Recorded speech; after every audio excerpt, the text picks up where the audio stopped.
실손보험금이 받는 사람만 받는다 이런 이야기가 있더라고요. 네, 맞습니다. 우리 주변에 이렇게 물어보면 실손보험 가입 안 한 분들 잘 찾아보기 어렵잖아요. 거의 다 가입하셨더라고요. 네, 그래서 대부분 실손보험은 하나씩은 다 가지고는 있는데 정작 이런 실손보험금을 받아가시는 분들은 정작 따로 있다고 합니다. 네. 자, 보험가입자의 65%는 이런 실손보험금을 단 한 번도 청구하지 않은 걸로 나타났는데요.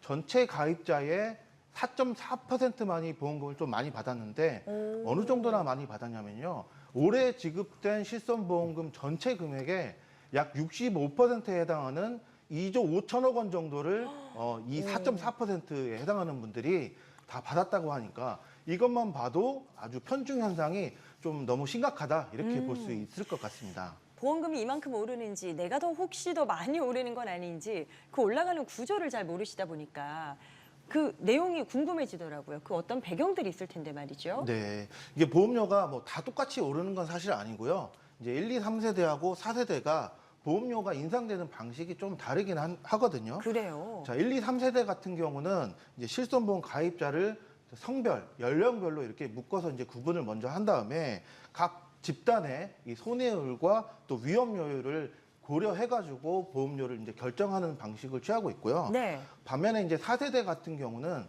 그런 집단을 뭐 기준으로 하는 게 아니라 오로지 이제 개인에 맞춰서 어떤 개인에 집중하는 형태로서 상황을 고려해서 보험금을 결정하는 보험료를 결정하는 형식인데 완전 다르네요. 네, 그렇습니다. 네. 그래서 보험료 산출 직전 연도에 뭐 지급된 보험금이 아예 없다라고 한다면 1등급에 해당이 되기 때문에 5%를 이제 할인해 주는 방식이고요. 보험료를 5% 깎아주고. 네네. 네. 그런데 이게 이제 비급여 보험금을 100만 원 미만으로 받았다라고 이렇게 또 가정을 하면 보험료는 할인이나 뭐 할증 없이 그대로 유예가 되는 이제 2등급에 해당이 되는 겁니다. 100만 원 미만이면. 네네. 네. 3등급부터는 이제 할증이 되기 시작하는데요. 100만 원 이상 150만 원 미만으로 내가 비급여 보험금을 받았다라고 한다면 100%가 이제 할증이 되거든요. 100%요? 네네. 그렇게 되면 기존의 보험료 10,000원에서 100%가 할증이 되니까 이제 2만 원이 이제 보험료가 되는 거죠. 5등급 같은 경우는 이제 300%가 이제 할증이 되는데 내가 10,000원의 보험료를 지금 가지고 있지만 300%가 인상이 되면 결국 이제 4만 원으로 그렇죠. 보험료가 책정이 되는 그런 방식이 되겠습니다. 가장 이제 최근의 실손보험이죠. 4세대가 어떻게 보험료를 산출하는지 내가 쓴 만큼을 기준으로 잡긴 하는데 얼마나 깎아주고 얼마나 더 올리는지 짚어봤습니다. 내가 치료받은 어떤 그 청구 건수에서 급여, 비급여 이렇게 딱딱 정확하게 나눠서 계산할 수가 있어요? 어떻게 보세요? 네, 저도 사실 영수증을 보면 네. 급여, 비급여 이렇게 찾아서 하는 게 좀 쉽지는 않거든요. 번거롭기도 네, 하고요. 번거롭기도 네. 하고요. 그래서 일일이 그걸 다 찾아서 뭐 이렇게 계산하기는 사실 좀 거의 불가능에 가깝다고도 할 수가 있는데요. 그래서 제가 쉽게 확인할 수 있는 방법을 좀 가지고 왔는데요. 네네. 바로 비급여 보험금 조회 시스템이라는 거거든요. 본인이 가입한 보험회사 홈페이지 아니면 뭐 어플 앱이 있잖아요. 그래서 네. 비급여 보험금 조회 시스템이라는 메뉴가 있습니다. 그래서 그걸 찾아서 클릭을 해보시면 여태까지 내가 받았던 비급여 보험금이 뭐 얼마인지 그리고 내가 뭐 유예나 또는 할증 등급에 몇 등급에 또 해당이 되는지 그리고 앞으로 내가 할증이 또 될 거라면 비급여 보험금이 얼마나 남아 있는지 이런 것들을 다 확인할 수 있거든요. 네네. 그래서 특히나 이제 뭐 실손 4세대를 가입하신 분들이라면 이런 시스템 조회는 당연히 필수라고 할 수 있겠죠. 네. 합의금의 항목 중에 하나가 이제 휴업 손해금이다. 이렇게 지금 설명이 되는 건데 이걸 산정하는 기준이 또 있을 것 같아요. 손해사 정사님. 그럼요. 네. 이게 자동차 보험은 또 약관이라는 게 보통 약관으로 정해져 있기 때문에 네. 약관에서 다 동일하게 적용하고 있습니다. 그래서 원칙적으로는 실제 손해액의 이제 85%만 이제 지급을 하고 있고요. 85%. 네네. 네. 근데 그거는 뭐 통원 치료 기간까지 다 인정하는 건 아니고 입원 치료 기간만을 인정하고 있는데요. 그래서 이제 1월 1일 휴업 손해를 계산하는 방식은 일일 수익 감소액 곱하기 그다음에 입원 일수 거기에 이제 85%를 계산하면 되는데요. 그래서 이제 예를 들어서 내 손해가 그러니까 일일 수입 감소액이 10만 원이다라고 했을 때 85%면 8만 5천 원이잖아요. 네. 거기에 뭐 입원을 예를 들어서 열흘을 했다. 그러면 85만 원이 휴업 손해가 된다. 이렇게 이해하시면 됩니다. 아니 그런데 저 수입은 어떻게 증명을 할 수 있어요? 그 기준점이 뭐 말하는 거에 따라 달라지는 건지 네. 뭐가 기준이 있겠죠. 아, 네. 그러니까 우리가 뭐 급여 소득이나 근로소득을 받을 때 이렇게 뭐 현금으로 무조건 받는 건 아니잖아요. 아, 그렇죠. 기록이 그래서 남죠. 국세청에 다 신고가 되고 있고 네. 그래서 이런 근로소득과 같이 세법에 따른 관계증빙서에 의해서 이 입증이 가능한 근로소득이 있습니다. 아, 급여소득이. 네네. 그래서 이걸 통해서 우리가 소득 입증을 할 수가 있는 거죠. 아니 그러면 이게 월급이 다 다르단 말이죠. 고연봉자다, 월급이 좀 높은 편이다 이러면 내가 받는 휴업손해금도 더 올라간다고 이해하면 될까요? 그럼요. 아. 그러니까 뭐 예를 들어서 뭐 내 손해가 그러니까 한 달 동안에 실제 손해가 300만 원이다.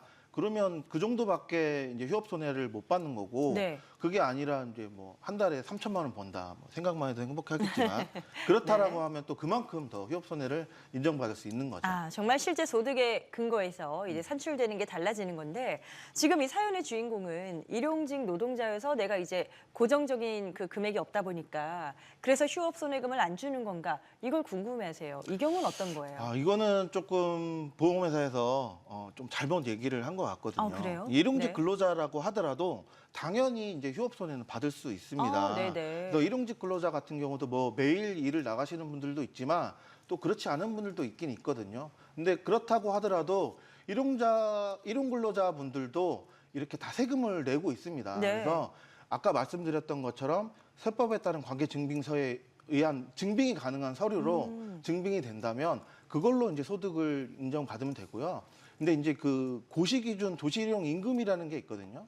그래서 그 임금보다도 만약에 그 소득 신고한 금액이 적다면 도시일용 임금을 적용하면 되고요. 높으면 본인의 이 소득이 신고된 금액으로 적용해서 받을 수가 있다는 아. 거죠. 네, 그런데 이제 뭐 휴업 손해가 뭐 지급이 되냐 안 되냐 이런 부분 때문에 사실 이 통원 치료 기간이 항상 문제잖아요. 네네. 이것 때문에 이제 분쟁이 많다라고 얘기는 하는데 사실은 이거는 이 통원 치료 기간에 휴업 손해가 지급되지 않는 건 사실 맞는 얘기입니다. 왜냐하면 입원 기간 동안에 휴업 손해를 인정한다는 이유는 노동 능력이 100%가 상실됐다는 전제하에 휴업 손해가 지급이 되는 그 이유거든요. 네네. 그런데 이제 통원 치료 기간은 예를 들어서 내가 뭐 손목이 하나가 골절돼서 수술을 받았었다. 근데 그래서 입원을 했다면 그 기간은 당연히 노동 능력이 100% 상실된 거니까 당연히 휴업 손해가 지급이 되는 건데 네. 통원 치료 기간 동안에는 손목 골절 같은 경우는 보통 뭐 10%나 12%의 노동 능력이 상실됐다고 보거든요. 그래요? 그러니까 그 상실된 비율만큼만 손해액을 인정해주는 이른바 뭐 일실 손해 또는 상실 수익액이라는 개념으로 별도의 손해로 또 분류를 하고 있기 네네. 때문에 이거를 뭐 휴업 손해로 인정이 안 된다 뭐 이렇게 해서 헷갈리실 필요는 사실 없고 그래서 이 경우에는 통원 치료는 아무리 해도 뭐 이 기간은 뭐 아무리 분쟁을 해도 휴업 손해를 인정받을 수는 없다 이렇게 이해하시는 게 좋습니다. 자, 그러면 이런 케이스는 어떨까요? 내가 이제 뭐 일을 안 했는데 회사에서 월급을 그대로 주는 경우도 있을 수 있잖아요. 그런데 월급을 그대로 받으면 휴업 손해를 신청할 수 없나요? 내가 이게 사실 월급을 못 받은 만큼에 대한 배상 개념이 있어서 네. 이게 궁금하네요. 네, 일단 너무 좋은 회사인 것 같은데요. 네. 이게 사실 이제 중복 보상은 아니에요.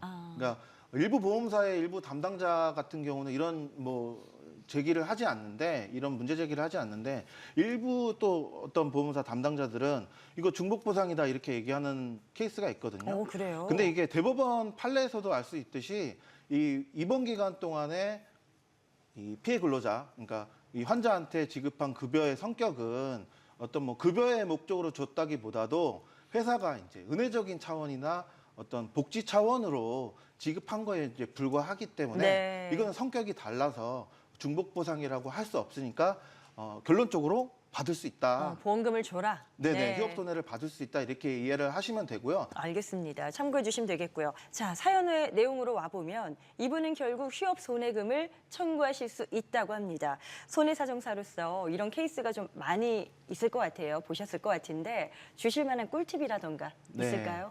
이런 사연이 사실 너무 많죠. 그렇죠. 너무 많고 네. 사실 접하는 사건들 대부분이 좀 이런 케이스긴 한데요.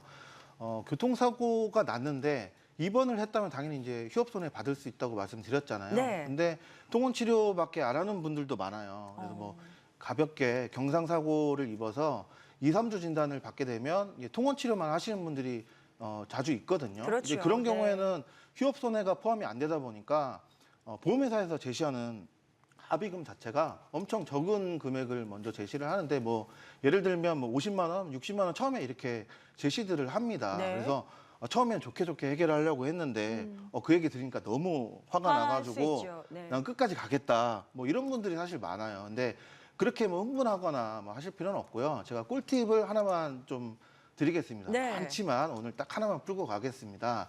뭐냐면 바로 향후 치료비라는 개념인데요. 뭐 통원 치료를 받고 있는 환자라고 하더라도 앞으로 적어도 뭐 2주나 3주 정도 내가 계속 병원 치료를 받을 수 있는 거잖아요. 네네. 그래서 향후 치료비를 2주나 3주 정도를 인정해서 반영을 해달라라고 요청을 하시면 네. 담당자가 절대 안 된다고 얘기 안 합니다. 그래서 네네. 그 부분 반영해서 한번 다시 말씀을 드리겠습니다. 이렇게 얘기할 거니까요. 그렇게 되면 결국은 본인이 처음에 들었던 합의금보다도 훨씬 더 기대 이상의 합의금으로 기분 좋게 잘 합의하고 마무리할 수 있으니까 네. 이 부분 꿀팁 잘 챙겨가시길 바랍니다. 네, 정말 전문가시니까 손해사정사가 제시하는 교통사고 합의의 꿀팁까지도 한번 기억해 보시면 좋을 것 같습니다.